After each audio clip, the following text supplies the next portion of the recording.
Hey everyone. So I featured a video in, I think it was episode before last, of a woman who caught some serious attitude from Southwest Airlines over this puppy she was transporting. This story had a ton of netizens fuming at Southwest and even using hashtags like Southwest hates puppies, which is never a hashtag you want to trend about your company. I noticed this got a lot of attention on our Public Freakout and then even the news as well, so I figured it would be worth getting to the bottom of this, and I have a ton of new information for you. Okay, let's start with our main character, a passenger of this Southwest flight named Susan and her unconscionably adorable pet puppy, Sitka. Leading up to this video, Susan is boarding the Southwest flight back to her home in California with this 8-week-old puppy who she had just picked up on this exact trip and was boarding a plane to take that puppy back to live with her other 3 dogs. Only while she's in line getting ready to board, the puppy starts whining a little bit. Not too much, but enough that the flight attendant noticed, and the flight attendant who's checking the tickets comes over and says, "Hey ma'am, you need to keep your dog quiet or you might not be able to board the flight." So this is already a sign that things are going to get maybe a little hostile with this crew over the puppy Susan is carrying, but Susan doesn't make an issue out of it and just pets the dog and relaxes it.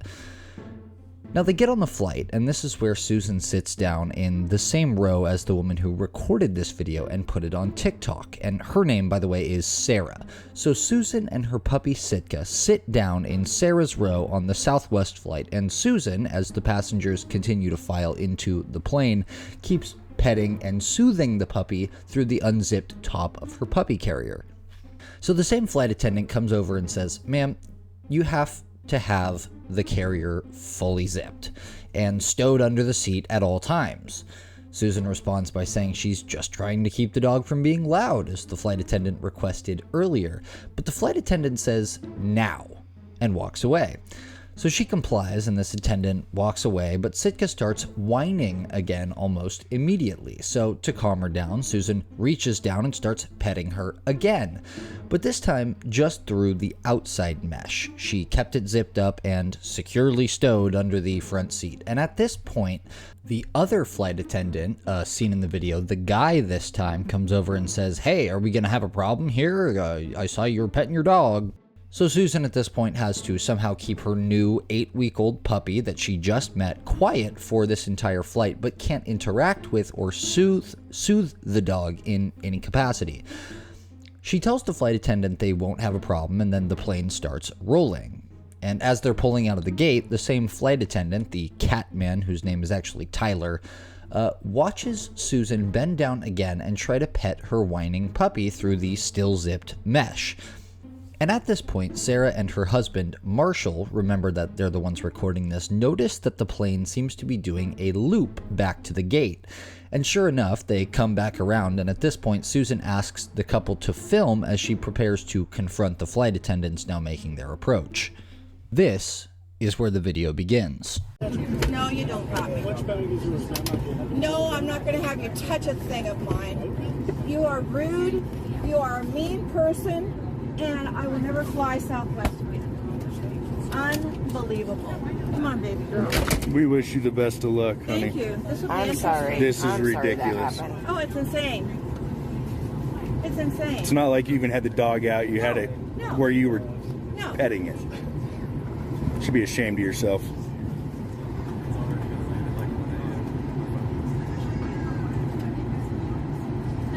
And for the crime of standing up for Susan against these flight attendants, You should be ashamed of yourself.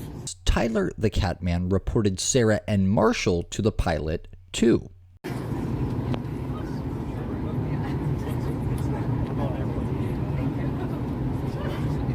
Yeah, get the pilot. That's ridiculous. They've spent the whole time up there gossiping about this. Yep. No, the captain has to talk to understand what's going on. Hey guys, so the captain. And as a result, Sarah and Marshall were forced to follow Susan out the door and find another flight. On their way out, they captured another brief piece of footage. I need you to step away from the aircraft. As soon as I get the names, we'll Let's go, babe. Let's go. We got it. Number as approved. and they will be able to track. Oh yeah, they should hide. They should hide. Yeah, well, you're. You and those girls sat there and waited for any moment to get that puppy. So this all happens, by the way, on October 21st of this year. And when these videos get posted over the 3 days that followed, they completely blew up and got millions of views and tons of people invested in the outcome of the story. Many of them are probably watching this video now. News articles were written about this too, and a whole bunch of very angry netizens, who, by the way, usually side with employees in situations like this, demanded a response, and maybe even some justice, from Southwest. Tons of people were also curious about the status of Susan and her new puppy, as well as whether all 3 of our main characters were able to get home okay. And I'm happy to report I have an answer to all of those questions. First, the 3 of them were able to catch a United Airlines flight back to California, and actually it ended up being all 3 of them on the same flight again without much issue, which means Susan was able to get her new puppy back home. And they must have exchanged numbers, these 3, because Susan apparently stayed in touch with Sarah and Marshall afterwards. She sent them an update picture of the puppy and mentioned that she still, as of a week ago, with no updates since saying anything to the contrary, not gotten refunded by Southwest for the cost of the pet carrier she had used. The couple also shared their correspondence with Susan after letting her know that her story had gone viral and shown her the news articles and thousands upon thousands of comments. Susan tells Sarah and Marshall, "You are going to make it easier for dog lovers and animal lovers to transport their babies. You guys are absolutely amazing. I just read the article and everything is exactly what happened. You guys are just amazing. I don't know what else to tell you. And she's doing fine, and she is getting along with her 3 siblings, so to speak, and she is such a joy. It was very difficult for me to stay composed because I literally have never been treated like that before, and I had no idea how I was going to get Sitka home. I hope United Airlines gets a lot more customers because of this. They sure deserve it. Wasn't their plane beautiful and their people wonderful? And the crew going back to LA could not believe what happened to us." So she was going back to LA, specifically in California. So Susan seems extremely grateful to this couple for sticking up for her on this, and I do think it's worth noting that this couple didn't know Susan and had no reason to stick up for her on that plane at all. It was a huge inconvenience to this couple getting deboarded for this, and they chose to do it anyway. I think this lends a unique dynamic here, where the main character's story is not just corroborated, but told by a neutral third party. Okay, so as for Southwest and their response, this is not going to make you happy if you're on Susan's side of all this. So Sarah and Marshall actually contacted customer support chat from Southwest about getting their refund, and this is how it went. In the back and forth, which I won't read verbatim because it's pretty long, but feel free to pause it, Sarah expresses right off the bat that she thinks Susan was being mistreated by the Southwest flight staff and says that Susan was doing what was asked of her. She recounts the way the incident went from their perspective and says that Susan was terrified of getting kicked off and panicked because she didn't know what to do if she had to keep the dog quiet but also couldn't comfort it to do so.